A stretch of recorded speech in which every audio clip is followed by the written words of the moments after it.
All right, well, hello everyone. Welcome to this quarterly conversation hour with our community resilience and sustainability folks.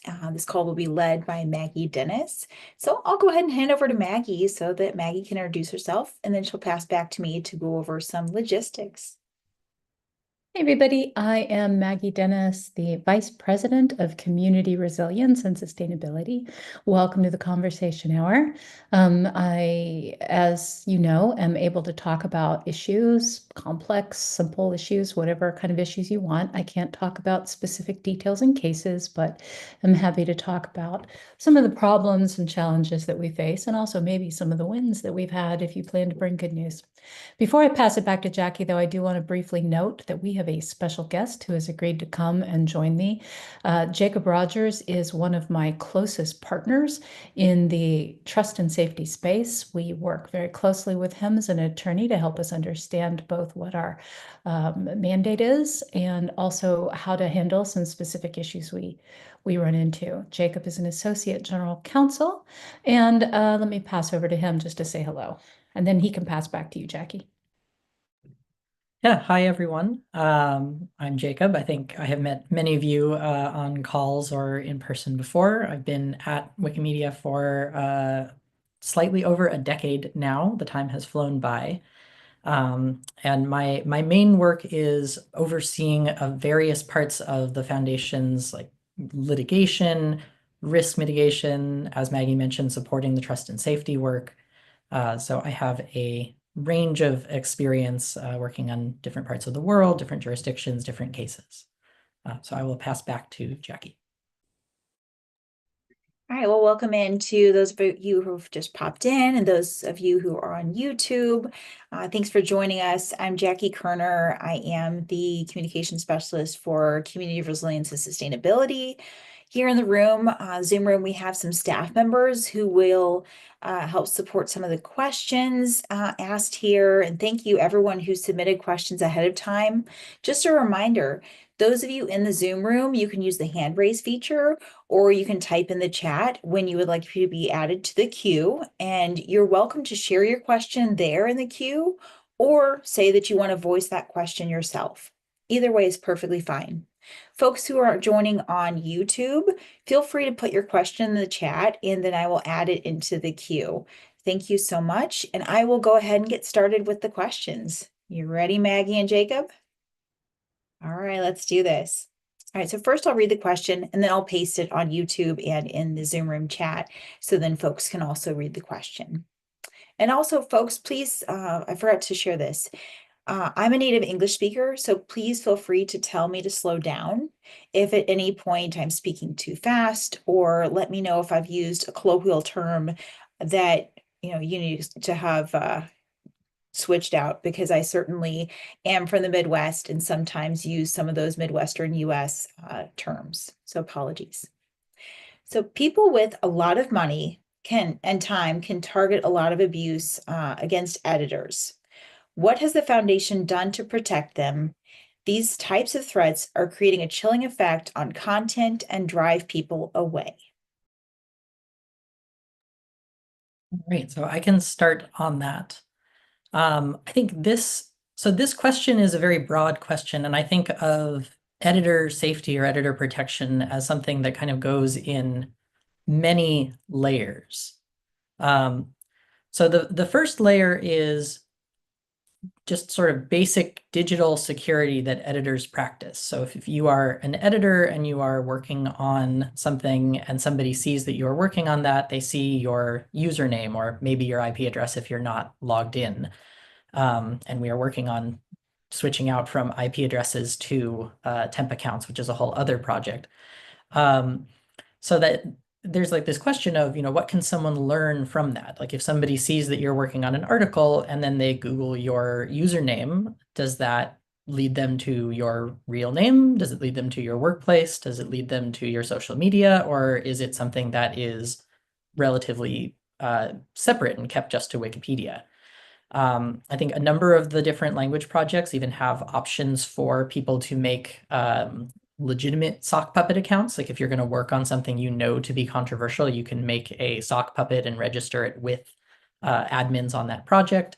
so that it's not associated with your main account and maybe is more obscure or has a name that is kept more separate from the rest of your life. So that kind of like digital security and on wiki practice is the first thing, because if somebody sees you're working on something on Wikipedia and they can't connect it to anything else, then there's not a lot of routes for potential harassment or chilling effects. And I think people like paying attention to that kind of thing cuts off a lot of potential problems before they really become problems.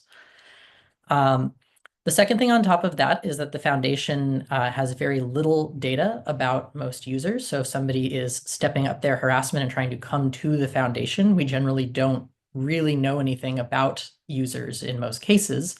And there's not really a lot they can get from us. So, attempts at technical security breaching, there's not really a lot to get there.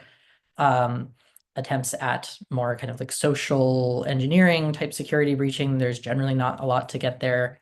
And things like legal process, which is probably what I'm most familiar with. Again, there's very little to get there. You can read about this in like the privacy policy and the data retention policy, but specifically like the IP addresses associated with edits are only kept for 90 days, then they're deleted or anonymized. And the only real piece of non-public information that might stay with an account is the email address that is used to register that account. And that again can be something that is even sort of more or less useful for folks. If you register on an email address that is on a service that is protective of you, or that has an email address name that isn't your real name, it may not provide very much information about you, even if the foundation loses a legal case related to disclosing it. And then finally, on top of all of that, we have our special programs for providing legal defense to users who need that. And so there's they're under a couple different names, but there's defensive contributors and legal fees assistance and community health legal defense. They have just slightly different variations in what they cover, but the idea is if you are contributing in good faith, either as an editor or as someone who is in a functionary role, or you are being harassed because of those good faith contributions, there are ways to get the foundation to either help you find a lawyer or to help you pay for a lawyer, or both. And that is a way that we can provide defense to editors when something actually escalates up to that point of being either very severe harassment or being a case going through the legal system. So those are the kind of layers of protection that we maintain. Maggie, anything you want to add to that? Yeah, just very briefly, we also, as many of you know, disinformation is something that we really started thinking about how we could support as an institutional process some years back. And one of the things that we can help do when the community groups that are in charge of helping to moderate and monitor some of the content and behaviors can reach out to us and tell us that they have concerns. And we have staff who have training and who have time, because we pay them to take the time to look into patterns of edits sometimes. And we can identify when there is a disinformation campaign, which is something that we see a lot from the people who have the time and the money to go after specific editor groups. So we also try to help with maintaining some of the information necessary for self-governance processes to work. With disinformation campaigns, we can provide feedback and information that might help people understand when a pattern is emerging. And I think I'm done with that. Well, thank you both. As we're pivoting just a little bit, so the next question is about the UCOC review. So will the annual review of the UCOC result in any changes to the original policy? So that sounds like a me question. And I will say, I have a terrible memory, so I don't remember how old the UCOC, the Universal Code of Conduct, is. But we have been waiting until it was fully operational for some time to actually take the review of it for the first time to see how the policy is going. I cannot imagine a world in which we ask global Wikipedians if something could be better, and the answer is no. So will it change? How could it possibly not? That said, we have somebody in the room with us right now who's volunteering to speak up to this. He is a member of the Universal Code of Conduct Coordinating Committee, the U4C, who may be able to add a little bit more and explain if he thinks there's any chance of no changes. So if you don't mind. Yeah, so hi, I am Addison Bryant, or Barkeep 49, and the so as Maggie said, I'm a member of the Universal Code of Conduct Coordinating Committee, otherwise known as the U4C, and we are responsible for overseeing an annual review of the UCOC, the UCOC enforcement guidelines, and the charter for the U4C. And so all of those are going on at once. This is the first time since the UCOC was passed in 2022 that there has been a formal review. And so there's a lot of kind of comments out there. I would say one question that I have that I don't have answers for, and I don't think Maggie has an answer for because it's above both of our heads, is that the board has historically said that they control the UCOC policy. And so it is less clear how changes might go from being recommended by us and the community to the board and then being approved. And so, so that's just kind of a question mark that is out there. But and then the other piece that I will say, and I'm speaking only for myself here and not for anyone at the foundation and not for any other U4C member, but there is a lot of comments that have built up over the last 2+ years, approaching 3 years on the UCOC. And so it might have to move on a different timeline. The review of that might move on a different timeline, in my opinion, than the work that we're doing around the enforcement guidelines and around the charter, just because there's so much more to look at. The U4C is having a set of meetings in a couple of weeks about a variety of topics, and this is going to be one of the things that we're going to talk about. So hopefully we'll be able to kind of make a more of an announcement, at least on the parts that we control at that time. And then we'll continue to work with the board and the foundation on the parts that we as kind of a volunteer group do not control. Thank you, Barkeep, for your help. And I think to me, it makes sense if it takes longer to do the initial review because it has been around for a few years and people have had thoughts. It always made sense to me that we needed the Universal Code of Conduct to be operational before we could really figure out what was working and what wasn't. And so we've had a few years, even though the U4C has only just become active. And I guess we'll see what comes up. And we will move forward the best way we can once you've had the chance to do that full review. I am complete. All right, great. Thank you all. I will share some of the links that were shared in the Zoom room in the YouTube chat. Let's just get started on the next question, and then I'll go ahead and share those links over. So thank you, Risker and Nisma, for sharing those links. Question 3. What is the foundation doing to respond to ongoing geopolitical situations? Should the foundation move legal jurisdictions? All right, we'll start on that. Yeah, and there's kind of two different questions there. One is the sort of general response, and then there's this question of jurisdictions. So I'll take them in reverse order because I think the jurisdiction one is actually relatively clear at the moment, and the answer is probably no.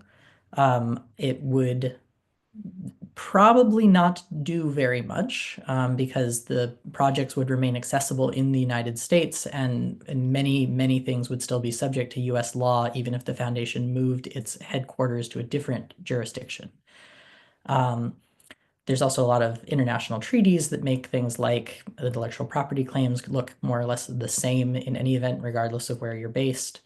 And I think a move, I don't have an actual formal cost estimate, but I think a move like that would be extremely expensive, probably something in the tens to hundreds of millions of dollars to actually do it.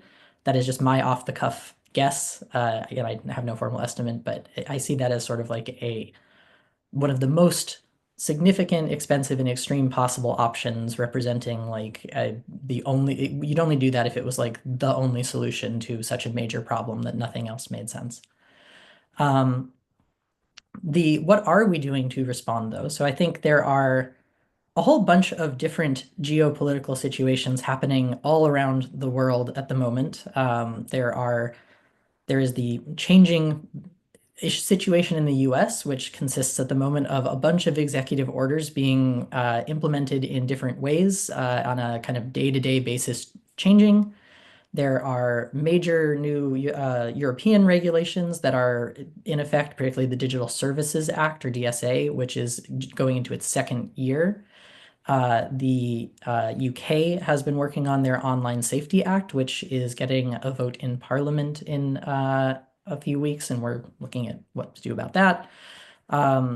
There are laws being proposed in various other countries around the world. I think Brazil has had some updates recently, although they kept their law somewhat the same as it has been. India has a new Privacy Act being proposed.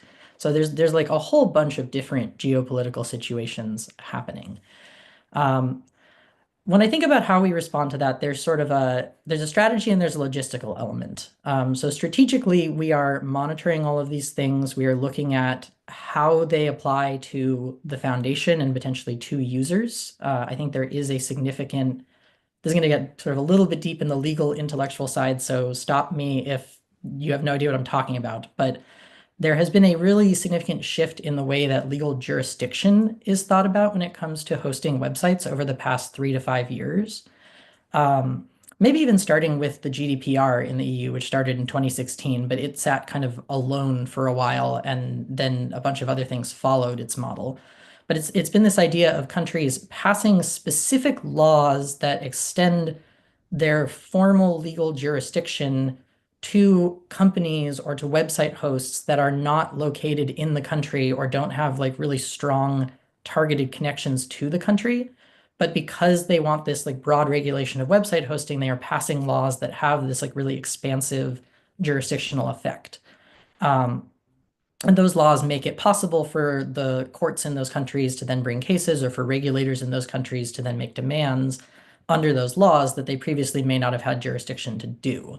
And I think the sum total of all of these things across a lot of the largest jurisdictions in the world is kind of changing the entire landscape in like a collective way. Like there's just all these different things that are being expected of hosting any website, and that does apply to the foundation.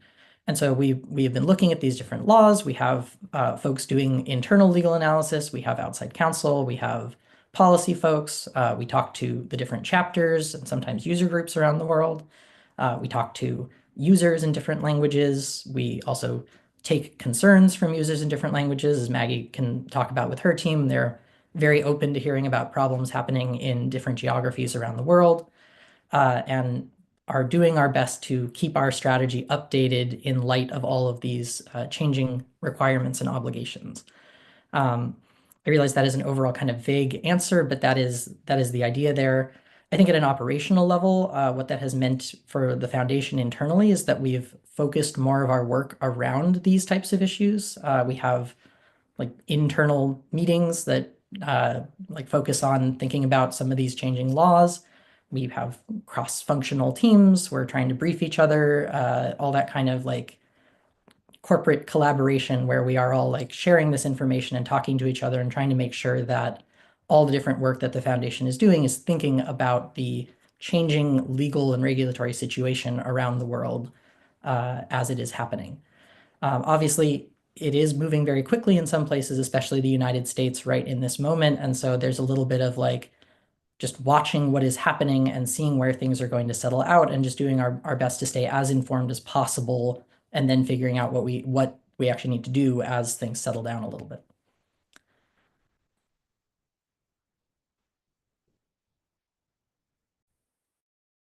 Well, thank you for that, Jacob. And yeah, it's very interesting to look at, all the different jurisdictions, such like that. And I don't know if there's any sort of pieces that you've said in there, if anybody wants to add to the chat, if you want some those acronyms repeated or anything, please let me know. And also, if you'd like to participate in the question asking, please go ahead. Just as a reminder, you can ask your question on YouTube. You can add your question if you're in the Zoom room in the chat, or message me directly if you'd like me to voice your question and you don't want to publicly voice your question. Any of those are perfectly fine. All right, we'll go ahead and go on to the fourth question we have on our list. And I also want to thank you all for submitting some of these questions. I really appreciate those of you who submitted questions and joined us in the room here. All right, question 4. I recently heard that the foundation received an order to hand over editor information in a court case in India. What happened and why would people want to contribute if their information is not kept safe? Okay, so I will take this one. I will note, since this one is about a specific case, I can't really go into a lot of detail about the case. We did make a public statement about this on Wiki. I can find the link to that after I finish speaking about the question and share it.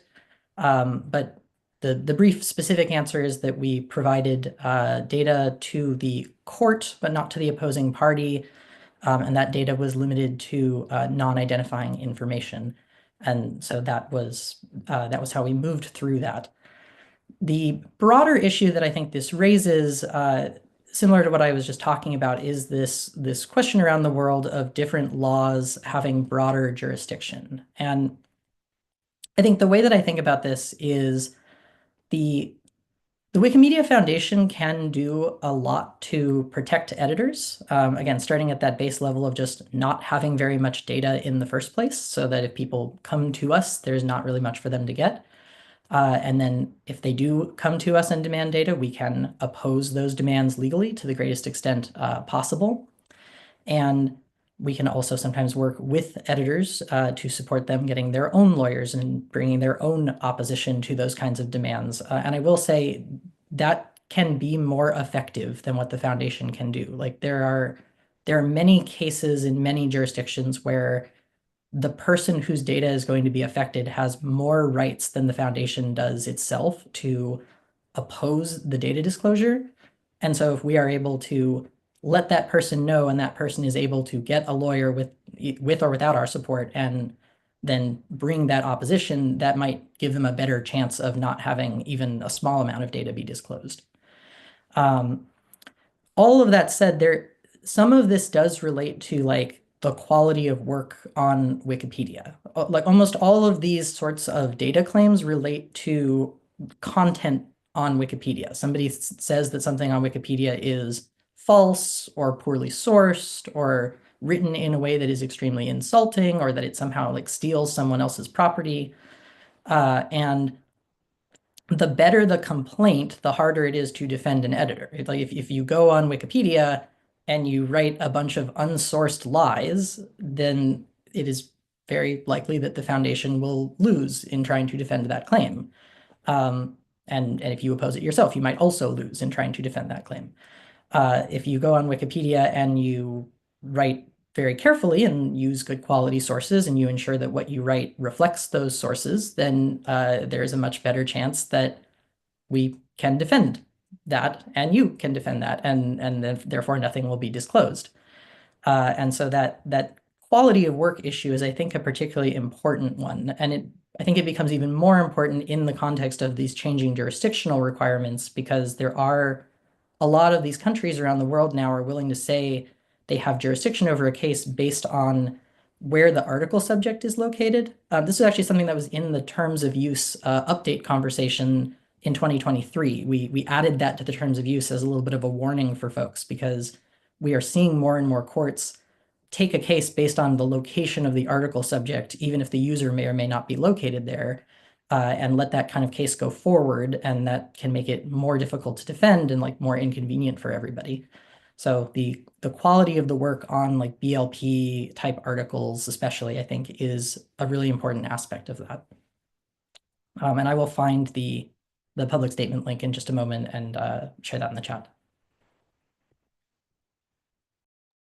All right, well, thank you, Jacob. And thanks. We have one question in the room, so I will put you in the queue. I'm going to ask another question that came through.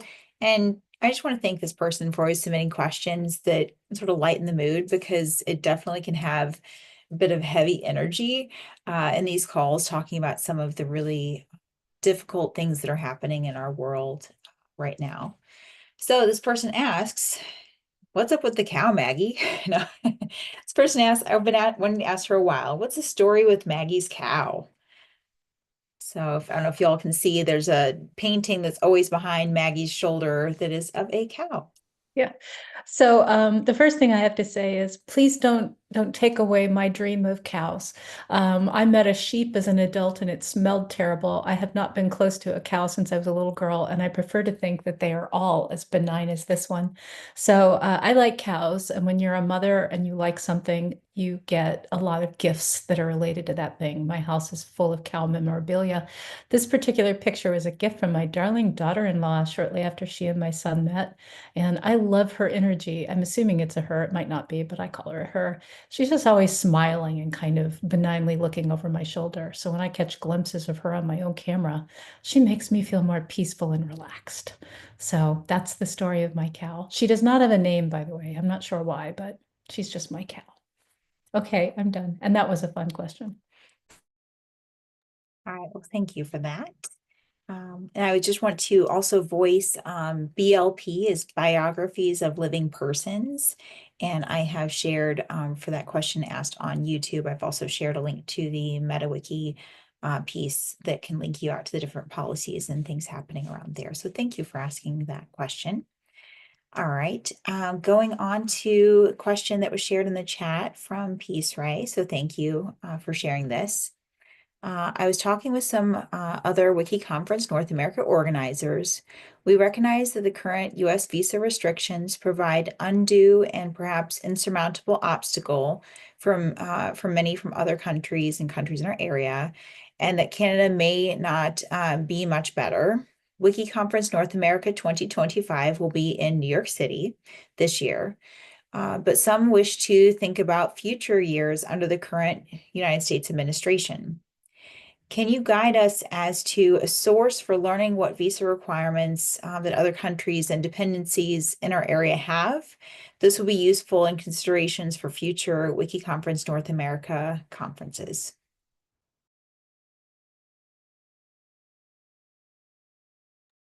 Wow, Jacob, good luck.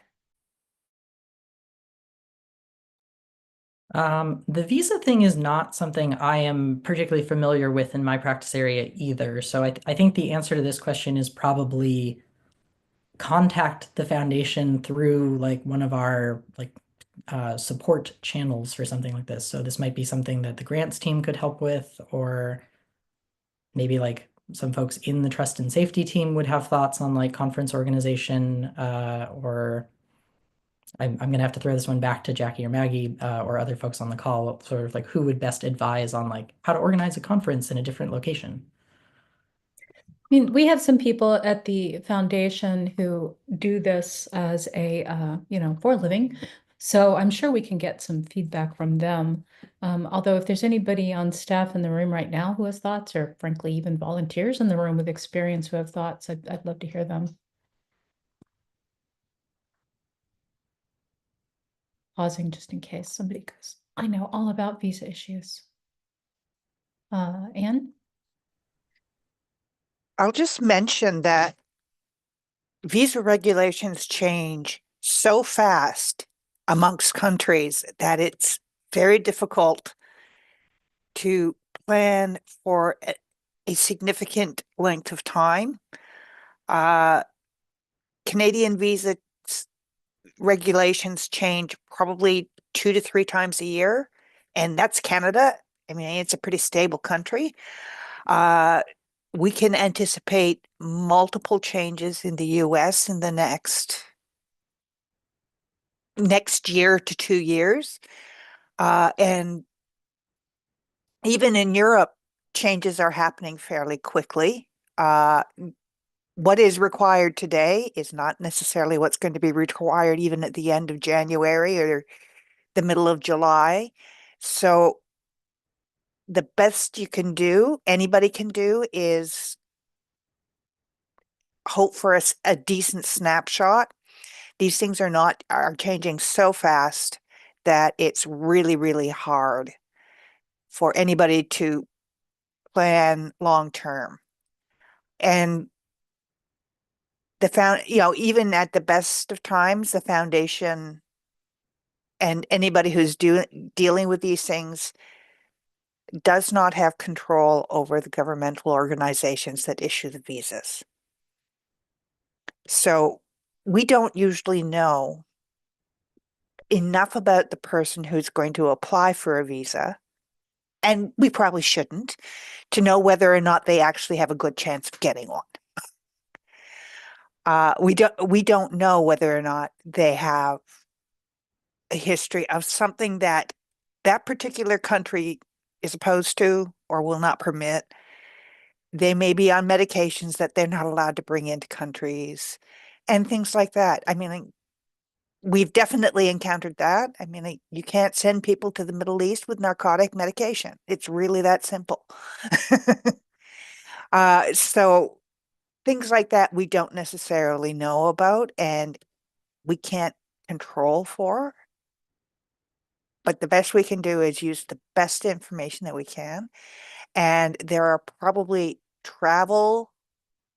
independent travel organizations that will give us better information than the foundation even can give us because these things change so fast. I'm complete. Nesba, I see you put a link in the comment. Are you in a place where you can and want to speak, or should I share that verbally? I can speak. I can't do video because I was quickly eating something, but it's later in the night. But I was gonna say that yeah, there's a visa index, but the good thing is we actually have a travel team and they do double check as well for visas for larger events. And so that could be something if there are more concerns. What was mentioned obviously in the chat as well is like Cornelius is the go-to person for grants and definitely would be doing that type of assessment anyways around visas as well. So just I wanted to say that there are methods within the organization as well where people can definitely do the digging and finding the information. The challenge is, I think what Risker said is, people are planning a year in advance and unfortunately the situation sometimes move pretty quickly, right? So up to like 3 months beforehand, something completely could change. And so I think one of the things we might have to consider a bit more is like what level of adaptability is possible, right? Especially given the changing geopolitical nature that we're in. Perfect. Jackie, when we get around to capturing the notes for sharing, maybe you could check with Cornelius and see if he has any additional thoughts to add, and we'll just make sure that we get out as much as we know, and hope that will help. Thanks. Sounds good. I will take care of that. All right.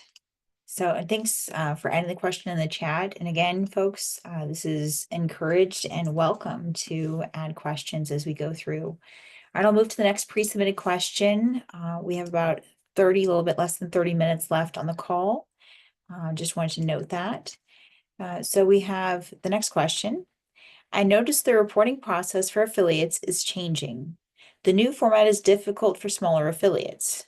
What is the purpose of asking for all of this data? Well, first, I'm sorry to hear that it's difficult for smaller affiliates, and I know we are continuing to experiment with how we ask for information and where, and I hope that we will come up with processes that ease some of that difficulty. It is a challenge and important for us to understand what impact we are having and how well we are working together. And my understanding is that the affiliations committee and the board, particularly coming out of the affiliate strategy, the foundation affiliate strategy that completed, I think, late last year. I've already said I'm not great with remembering times. The whole goal is to make sure that we understand what's going well, what's not going well, how affiliates are supporting their system, where they might need, right, where they might need healthier, where they might need more support. Somebody put in the comment here, I'm not going to call out her name, that we are working to ensure we have more healthy affiliates. That is the basic goal. We want to make sure that our affiliates are healthy and that they are helping to create a healthy movement. I should have just said that. You're totally right.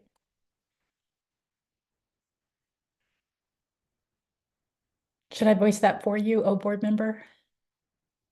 For those of you who aren't in the Hangout, we have a board member with us. You can say it yourself if you want to. I know you're having difficulties with internet. Yeah, sorry, I'm in the radio quiet zone at the moment, but the idea with the new format is to kind of really streamline what we're getting from affiliates and trying to make it so you're only submitting information once rather than multiple times in different places.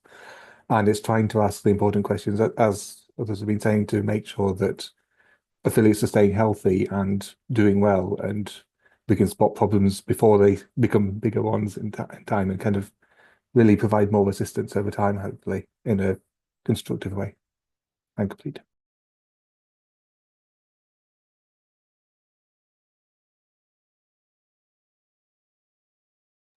All right, thank you so much. Yeah, and this, I just want to voice the new section of the report. For that, there's 3 questions. Is that what you mean there? There are 3 questions there. And okay, well, thank you for sharing the example. I'll share that link into the chat in just a moment. And Martin, do you want to go ahead and take the microphone? Yeah, I know that not many user groups and affiliates have already had the chance to use the new system. My user group, the Wikimedia Studios user group, took that chance and reported its last year. And personally, it felt much shorter, like filling in all that information. I felt the need for more or less writing the same report additionally to the form just to give some extra information what we are actually doing. So there are just some main items like data points, for example, that are helpful or like easy to fill in. And then there was this one question like, please share demand, please share the publicly available records of regular meetings, activities, events, or conferences in the past year where the affiliate has participated. And a lot of things could be written here, and I had to ask myself, well, what about other affiliates, like bigger affiliates? What would they write down if they really have to report all the And I was informed that small user groups like the one I represent, the Wikimedia Studios user group, got this form, but other affiliates, bigger affiliates, get a different form from that. So I think it's also like how you want to report things. If you take it very seriously, you can write a lot of stuff, as I did in the bottom part, but I didn't feel like I had to.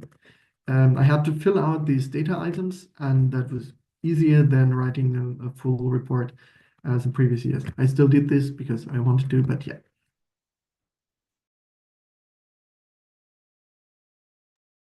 Super. Thank you for sharing your experience and insight on that. And sharing the link as well. I shared the link into YouTube, so that's really helpful. It's always helpful to see examples, at least in my opinion. So thank you for sharing that. All right, are we ready for the next question? All right, so this one's a long one. I'm going to go ahead and share it in the chat, and then I will read it aloud. Question for, let's see, I have a conflict of interest with one article on English Wikipedia. I work on biographies of living persons too. The subject of the biography where I have a conflict told me about a serious error and asked what to do. I told them all the proper channels, all the right channels, VRT, notice boards. They were met with hostility and suspicion, and nobody helped. I can't even tell anybody about the problem without outing myself, which I shouldn't have to do, which outing might also be exposing or telling on yourself. I don't touch this conflict area, so I shouldn't have to out or expose myself. What am I supposed to say when the person says that all they have left to do is sue? Right. I'll take this one. I feel like the ultimate goal in the kind of situation that is being outlined in this comment is to get the information about the error to the community whatever language community is meant by this question in a way that is like understandable and like in line with policy of that community. I feel like the problem that a lot of people as article subjects run into is they violate conflict of interest or no legal threat policies. And so even if they might be right in the content of what they're saying, they often make a post on Wikipedia or send something to VRT that does not get them help because they come across as extremely angry and threatening and someone that you shouldn't engage with. So the question then is like, okay, well, if the person is actually right, even though they're very upset and having difficulty like explaining their position, how do we get that right information to the communities? And I think for that person, there might be several ways to do it. They might be able to help like translate a follow-up email to like not translate it by language, but like translate into new words, a follow-up email to VRT where maybe that person can help whoever's being affected by the error explain themselves better and without legal threats, and then get that to VRT where they can pass that along to the community, even if the original subject is not comfortable editing on Wiki. If they're seriously considering a lawsuit, they probably, like I would recommend they write to legal at the Wikimedia Foundation first, and sometimes we can help with that same kind of service, helping translate someone who is very upset into language that is something the community can actually work on. I think that's actually, if you look at like the total number of legal demands that we have listed in the transparency report compared to the number that turn into lawsuits for the foundation, it's like a couple orders of magnitude. Like we're up to like a couple thousand legal demands a year and only like a handful of lawsuits. So helping people get their problem solved through the community is by far the majority solution. There are, of course, like there's lots of wrinkles, but this question probably doesn't have all the information needed to know exactly what to do, because there are sometimes people who know, quote unquote, know that something is wrong, but that something is wrong because it was misreported in secondary sources that Wikipedians are relying on. And so there they need to actually go to the original reporters and get those reporters to issue corrections, because otherwise Wikipedia is going to continue to be wrong forever because they're going to rely on those secondary sources. The famous thing of like when Jimmy Whale's birthday was, for example. And so I think there's like potentially multiple different routes depending on the specifics there, but I think the starting point for someone in this kind of situation is helping to go from someone who is just angry and frustrated to trying to find out kind of the specifics of the problem and to be able to articulate those specifics into the language of what is wrong with an encyclopedia, what is missing with the sourcing or the writing or the policies on Wiki about how something should be written about, and then finding a way to like pass that information along so that it can actually get some work done on it. I think they only really need to do a lawsuit if all of that fails and there really is like some true point of contention where like people are sitting there being like, no, you really did do this fraud, and the person is like, no, I really didn't do this fraud. But I feel like it takes a lot of work to actually get to the point where a lawsuit makes sense for that.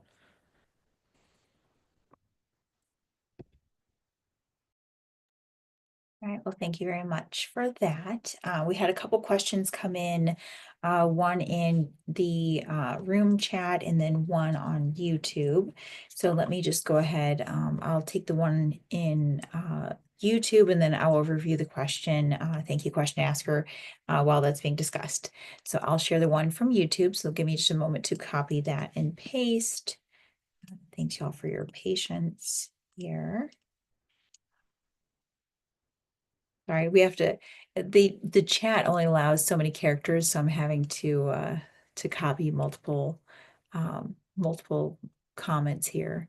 So thanks y'all. Let's see. All right. So the question here is, recently the English Wikipedia has passed a policy to disallow AI-generated portraits of living people. What is the stance of the Wikimedia Foundation on legal issues that could arise from the intersection of AI content and biographies of living people?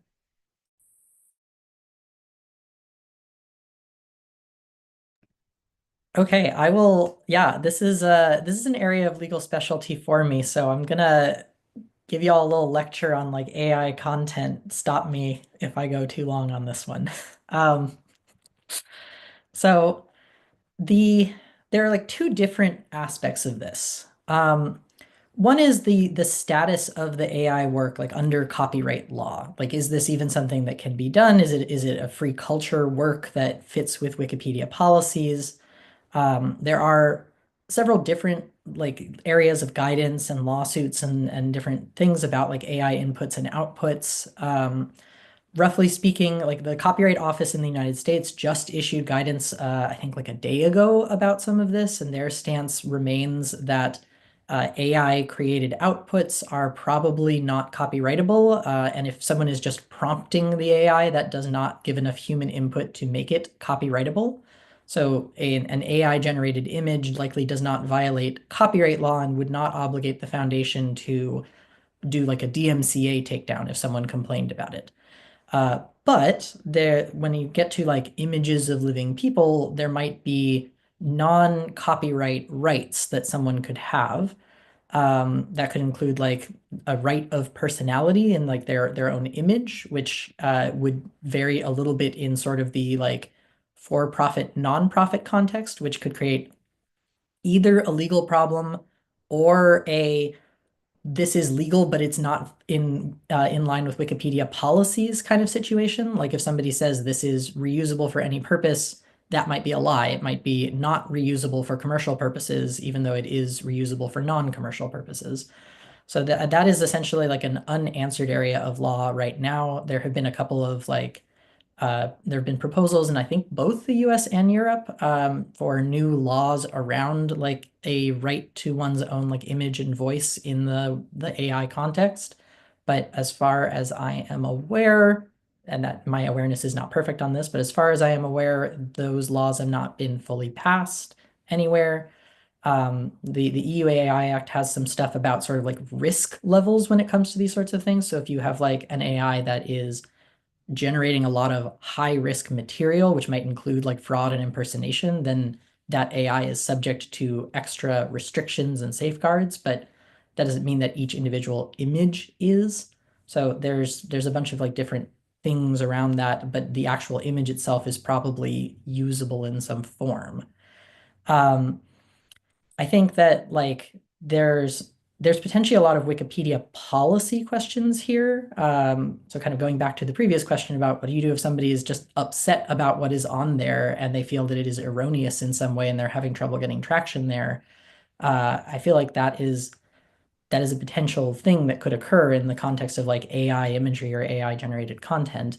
And if that was something someone was trying to get on Wikipedia and the article subject didn't like it, I feel like the ideal route would be to direct them towards like CC licensing an image of themselves that could then be a much better Wikipedia image and try to avoid making it a conflict and instead make it about improving the article in some form.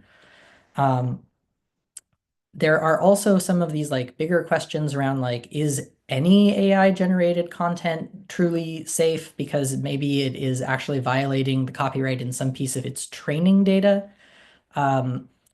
That is probably low risk when it comes to generated images of people. It's much more risky when it like produces identical like song lyrics or things like that, where it's like literally identical to something from the training data. But I wouldn't say it's zero risk. And so I feel like that's the sort of thing that I have differing values there where like if a community member is asking me like, is it zero risk? My answer is no. But as sort of like a lawyer who wants to support a broad range of content on the Wikimedia projects, I wouldn't necessarily say that people should require zero risk. Like there may be some types of AI generated images that are okay to try and use. And then, if the foundation does get a DMCA based on like that image having some copyright violating content in it, we would take down that one image, but it wouldn't mean that like every image that was AI generated became unusable. It would just mean like some small number of them might get DMCA'd and that would be okay. But conversely, if we got like tons of DMCA's over it, then I would be like, oh, categorically, this is a problem. It's not like this is not working. So it is, yeah, I think there's just a bunch of uncertainties, both in like exactly what the legal status of these things are across multiple jurisdictions and what kind of work and what kind of problems that would generate for Wikipedia.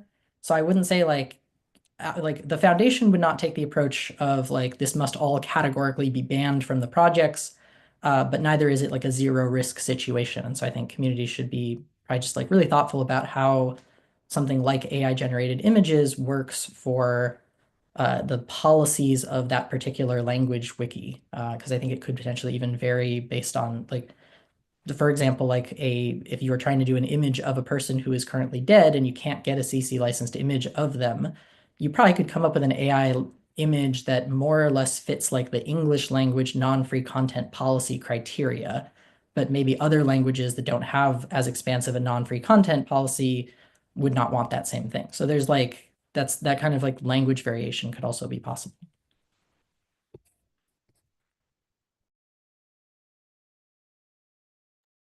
All right, well, thank you, Jacob, and thank you for sharing the link in the chat. I also shared that link on YouTube for the discussion, so thank you. It's very interesting. All right, we had an anonymous question come through, so let me paste that into the chat.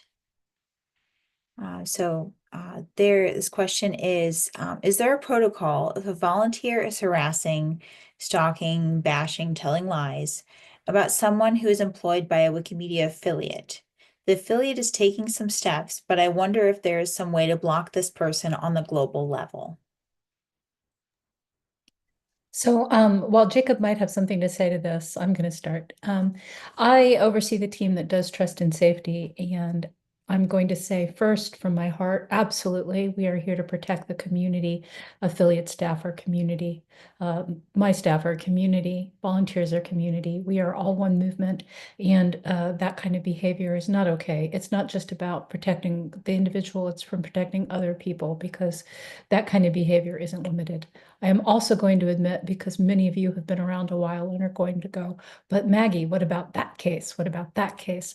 There are always challenges when it comes down to evidence, particularly about things that happen offline. It's a whole lot easier for us to deal with things that we can easily trace, but there are plenty of ways that we can work, especially with affiliates, to understand what their investigations have shown, and to see how that applies. The Universal Code of Conduct applies to all spaces, and we are here to help. If a global ban is appropriate, it doesn't matter if it was a staff member of an affiliate that was harassed. It's about the behavior and about the safety of the community. Jacob, did I miss anything? Also, I get excited and I talk fast, and sorry, I know Jackie already said we have to be careful not to talk too fast, but this kind of thing sits close to my heart. I will supplement Maggie a little bit on this, probably with a couple of caveats. So caveat one, we totally can globally ban someone because they are harassing people. Like it doesn't have to be specifically like on wiki harassment. There's like a range of different actions. There, as Maggie mentioned, there is like a potential evidentiary problem about that. So like what the evidence is different in different contexts. But there is still a limit to what the foundation can do. Like we can globally ban someone, and that means they're like kicked off of our like the websites we host, and we won't let them sign up for conferences we host, but that doesn't actually kick them out of like spaces that an affiliate might set up on their own. So there are certain things that the affiliate will need to do themselves in order to keep their own spaces secure. And I think like trust and safety liaises with all sorts of affiliates around the world on these types of issues. But it's like the foundation cannot single-handedly like keep someone out of spaces everywhere in the world. The one other thing I will say on this, and I'm going to be particularly careful how I say this, but affiliates that are incorporated may have special limitations when it comes to their own staff. They may not want or may not legally be able to have the foundation help them in the same way based on the laws of their country. And that has to do with like employment law and employment obligations and stuff like that. And so it's going to vary by country. And it's going to vary by sort of like what that affiliate actually wants from the foundation. So there's some limitation, particularly if the affiliate is like an incorporated entity in that context.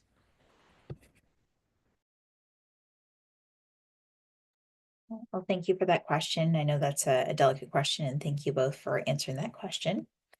I want to share the last question that we have here in the pre-submitted queue. Again, if there are any questions that you all have or ones that pop up after, you can always email answers@wikimedia.org. If you have any questions that come up afterwards and you thought, oh, I should have asked that question, go ahead and send that through and we'll add that into the written notes, please. So I want to share our last question. I wanted to apply to be an affiliate, and then I saw there's a new lengthy process in place, including a live interview. What is this meant to help with? Well, this is definitely a me question. As mentioned earlier, I oversee not only trust and safety, but also committee support, and the affiliations committee is a committee, it's in the name. So basically, the goal is to help our AFCOM move as quickly as possible to doing what committee members should do. Volunteers should be bringing their brains. We don't need volunteers to do busy work. We should put that on staff, the boring stuff. We should have the volunteers making decisions, figuring out how to move forward with things. Some of the benefits to having conversations with potential affiliates instead of relying on paperwork are it's easier to understand answers sometimes when you can ask a person a question in the moment, when they can ask you a question about what something means. This is especially important when you have people working in multiple different languages, most of whom are going to be speaking in English, which isn't native to any of them. So how can we use the opportunities to best get the answers that are necessary for AFCOM to understand what challenges the affiliate is facing or what they're hoping to achieve? And also, it's meant to make sure that we have the opportunity to kind of adapt live in understanding what support they need and how they can more collaboratively work with the group if they are having challenges to reach the stage where they're ready to become a recognized affiliate. At least that's my answer. AFCOM might say a different answer. We have a board member here who helps liaise with AFCOM, but I don't think we have any current AFCOM members in the room. So I'll just say, for now, that's probably good. And if AFCOM thinks I'm wrong, I'm always open to being told I'm wrong. Just to comment that that's exactly my understanding from, I should have said I'm Mike Peel, I'm an AFCOM liaison for the board. And yeah, exactly what Maggie just said is the main reason for it. Thanks, Mike. All right, well, we only have 2 minutes left. So here's a really important question, Maggie. Can Maggie upload the cow painting to Commons? I don't know who created it. I have no information about its copyright. Yeah, I think we're going to have to stick with what is de minimis? Is that the term, Jacob? Yeah. But if you happen to be the copyright owner of the cow and you want to release it, I'm happy to talk to you about the process.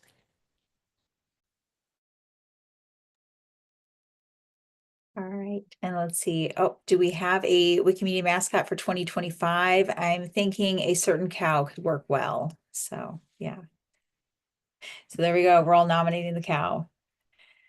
So you have to build some consensus for that. I don't know, somebody start an RFC about the cow. I don't know, do we want to do that?